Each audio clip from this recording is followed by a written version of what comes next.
In this video, I will show you how to transfer from a PayPal account to another PayPal account. So let's get straight into it. So as you can see, I'm here on PayPal. Now, of course, the first thing you're going to want to do is log into your account.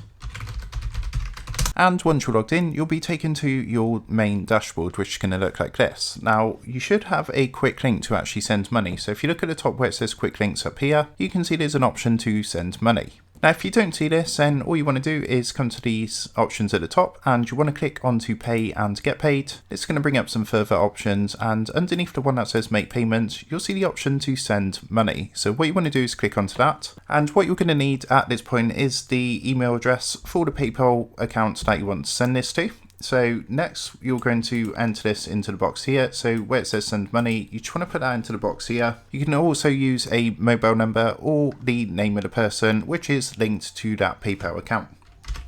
So I'm just going to go ahead and put this in now. This is another PayPal account of mine. And once that's done, just go ahead and click the blue next button underneath. Now, what you need to do is just put the amount you want to send across. If you want to change the currency, you can do from here as well. If you just click onto the currency button underneath, and you can choose what currency to send this in. So I'm going to leave this selected as Great British Pounds. And in this example, I'm going to send £50. So you just enter the amount into here. Now, underneath it says, what's this payment for? Now, what you can do is put this in. This is more just like a reference. So you could just put something like payment for work.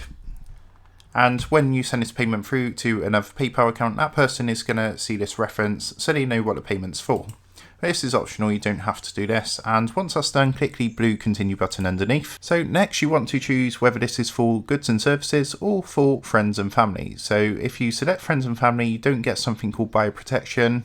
If you select for goods and services, what happens is you can get a full refund. If, for example, you're paying for something and it gets lost or damaged, but there is a small fee that the seller has to pay. So you just want to choose which one you want to do and then click continue. So I'm going to go ahead and select friends and family and click continue underneath. And once you've done that, that will send the payment through to that person. So you should get an email confirmation, and they will also receive an email confirmation, say they've received money. So that's how you go ahead and transfer money from a PayPal account to another PayPal account. I hope this quick tutorial helped you out today, and if it did, I'd really appreciate it if you was to consider dropping down below the video, leaving a like, and also subscribing to the channel. With that being said, I just want to take a moment to thank you guys for watching this quick tutorial, and I will see you in the next video.